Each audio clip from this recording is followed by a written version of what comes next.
Hi guys, जैसा आपको पता है आरआरबीज के आपके एग्जाम 3 अगस्त से स्केड्यूल है और अब लास्ट एक वीक रह गया आपके पास। एंड कल आरआरबी ने अपना सेक्शनल टाइमिंग वाला चीज इंट्रोड्यूस कर दिया है। तो आपको रीजनिंग को 25 मिनट्स मिल रहे हैं, क्वांट को 20 मिनट्स मिल रहे हैं, टोटल 45 मिनट्स का एग्जाम होता है आपका।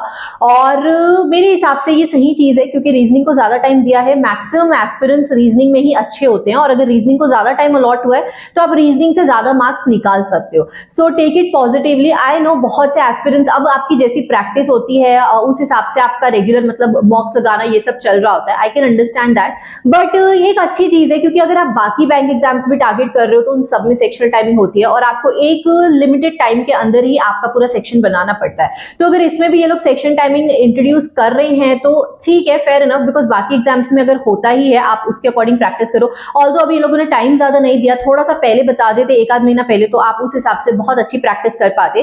बट कोई बात नहीं, आपको सिर्फ अपने आप को थोड़ा सा टाइम के अकॉर्डिंग ढालना है, दैट्स इट। बाकी क्वेश्चंस तो आपको उस हिसाब से अटेम्प्ट करने जैसे आप कर रहे थे, जिस सीक्वेंस में अटेम्प्ट कर रहे थे वैसा ही करना है।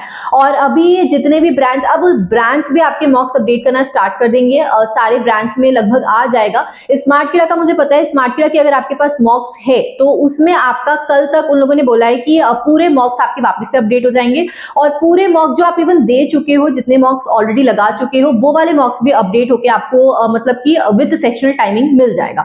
तो आप पूरे न्यू मॉक्स वापस से लगा सकते हो और अभी एंड के डेज में आपको मॉक्स ही लगाना है जितना ज्यादा से ज्यादा हो सके। देखो ये वीडियो ना स्पेशली उन एस्पिरेंट्स के लिए है जिनके मार्क्स अभी भी कम आ रहे हैं या फिर जो फ्रेशर्स होंगे जिनको कॉन्फिडेंस नहीं आ रहा है क्योंकि आपका कुछ दिनों में एग्जाम है।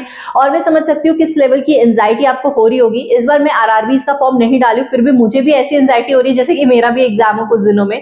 तो वो एंजाइटी होती है और वो ऑब्वियस है, वो ही एक चीज होती है जो आपको आगे पुश करती है कि आप और मेहनत करो, आप और अच्छे से पढ़ाई करो, क्योंकि अंदर वो फियर होगा, वो घबराहट होगी, तभी आप अपने आप का बेस्ट निकालते हो, राइट।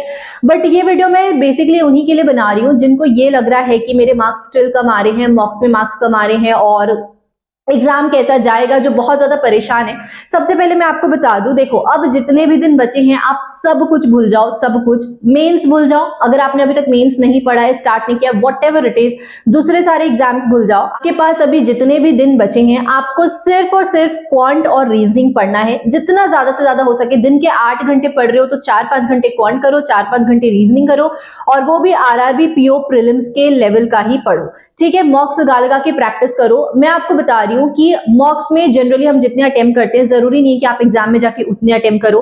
मॉक्स में जब मैं लास्ट ईयर मॉक्स लगाती थी तो मेरे 65-70 अटेम्प्ट्स हो जाते थे, even 70 attempts with full accuracy मैं करती थी, पूरे मार्क्स स्कोर करती थी मॉक में। लेकिन एग्जाम का लेवल ऐसा था कि 60 अटेम्प्ट में करके आई थी, मेरे 58 समथिंग मार्क्स आए थे और जो मेरी स्टेट की कट ऑफ गई थी वो 56 समथिंग गई थी। मैं छत्तीसगढ़ से हूँ, तो आप देख रहे हो आउट ऑफ 80 आपके आरआरबी पीओ में 56 अगर कट ऑफ जा रही है तो पेपर का लेवल कितना अच्छा होगा। तो यही है कि एग्जाम आपका टोटली अनप्रेडिक्टेबल होता है। आप अपना बेस्ट करके जा सकते हो घर में और अभी अपने मॉक्स के मार्क्स को लेकर या मॉक्स के परसेंटाइल को लेकर अपने आप को ये जज ना करो कि आगे जाके आपका पेपर बिगड़ ही जाएगा या अच्छा ही जाएगा। मतलब अच्छे मार्क्स भी आ रहे तो बहुत ज्यादा ओवर कॉन्फिडेंट भी मत होना, ठीक है। आपको एग्जाम में जाके अपना बेस्ट परफॉर्म करना है, उसके बाद ही आप कॉन्फिडेंस ला सकते हो कि यार मैंने तो अच्छे से एग्जाम दे दिया है, मेरा एग्जाम निकल जाएगा, अब मैं मेंस की तैयारी करता हूँ, लाइक दैट। बाकी अगर मैं बताऊं कि जिनके मार्क्स अभी नहीं आ रहे उनको क्या करना चाहिए, देखो अभी दिन भर आप सिर्फ क्वांट और रीजनिंग पढ़ो। आपको कम से कम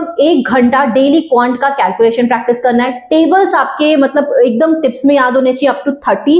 अभी तक याद नहीं किया ना तो अभी भी कर लोगे ना, आखिरी के 8 से 9 दिन में अगर आपने टेबल्स अच्छे से याद कर लिए, स्क्वायर्स पूरे अप टू 30, क्यूब्स 20 तक याद कर लिया और percentage to fraction, fraction to percentage, ये वाली अगर वैल्यूज अच्छे से याद कर ली, आप देखना आपका कितना ज्यादा इनहैंस हो जाएगा जब आप क्वेश्चंस लगाओगे। यूं मतलब आपकी कैलकुलेशन हो रही होगी और वो आपका टाइम काफी बचा देगा। अगर टाइम बचेगा तो आप 1 से 2 क्वेश्चन एक्स्ट्रा अटेम्प्ट कर पाओगे।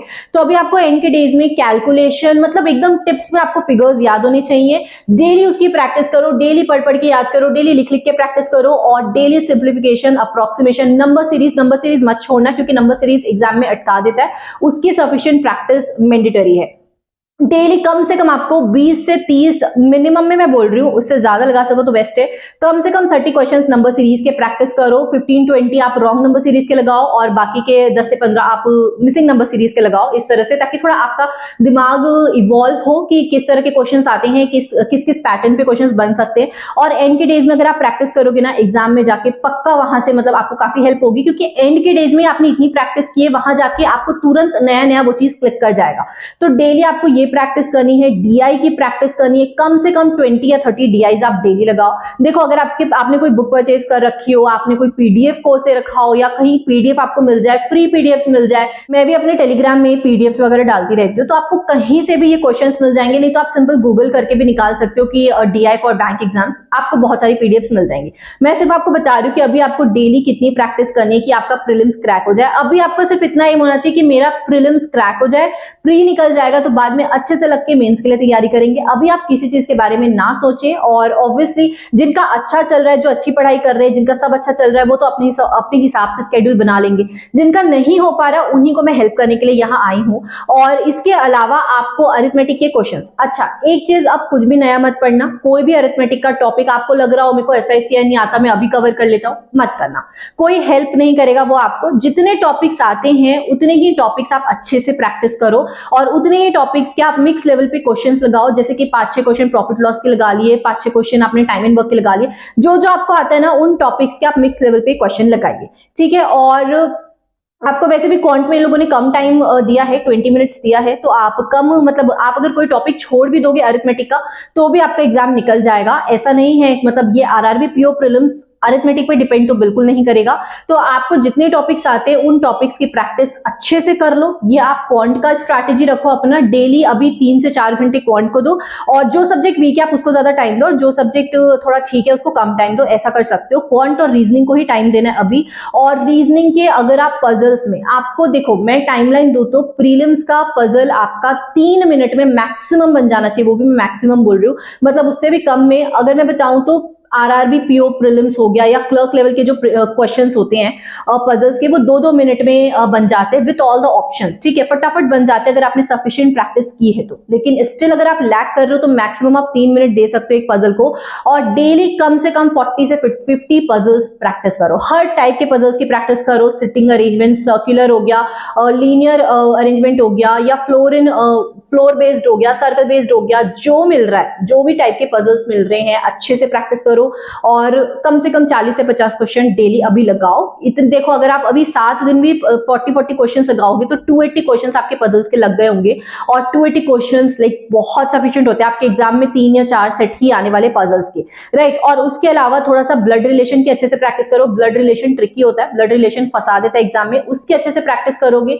और डायरेक्शन वगैरह भी आता है, लेकिन डायरेक्शन वगैरह इजी होता है। लेकिन आप मिसलिनियस की भी प्रैक्टिस करके चलना। रीजनिंग के मिसलिनियस क्वेश्चंस की 20 to 30 क्वेश्चंस डेली मिसलिनियस की आप प्रैक्टिस करो। और इस तरह से अगर आप अभी सफिशिएंट प्रैक्टिस करोगे, आपके फॉर श्योर एग्जाम में जाके मार्क्स इनहैंस हो जाएंगे। ट्रस्ट मी व्हेन आई से दिस, क्योंकि मैंने अभी तक सारे प्रीलिम्स क्लियर किए हैं और मेंस भी कई क्लियर कर चुका है, पीओ का मेंस क्लियर कर लिया है, तो obviously I can guide you on this. You can trust me. आप अभी इसकी अच्छे से प्रैक्टिस करोगे, आपका प्रीलिम्स क्रैक हो जाएगा। प्री एक बार देकर आओ, अटेम्प्ट्स वगैरह देखो कि कितने क्या दिए हो, उसके बाद जज करके आप मेंस की तैयारी अच्छे से चालू कर देना। फिलहाल के लिए इतना ही मुझे इस वीडियो में बताना था। आप मिसलिनियस की भी और मेन कोर टॉपिक्स की भी अच्छे से प्रैक्टिस करके चलो, क्वांट रीजनिंग दोनों की। और कोई डाउट हो तो कमेंट बिलो। टेलीग्राम ज्वाइन कर लेना, मैं लिंक डाल दूंगी। और एंड तक आए तो चैनल सब्सक्राइब करके जाना। Will meet you in the next video. Thank you.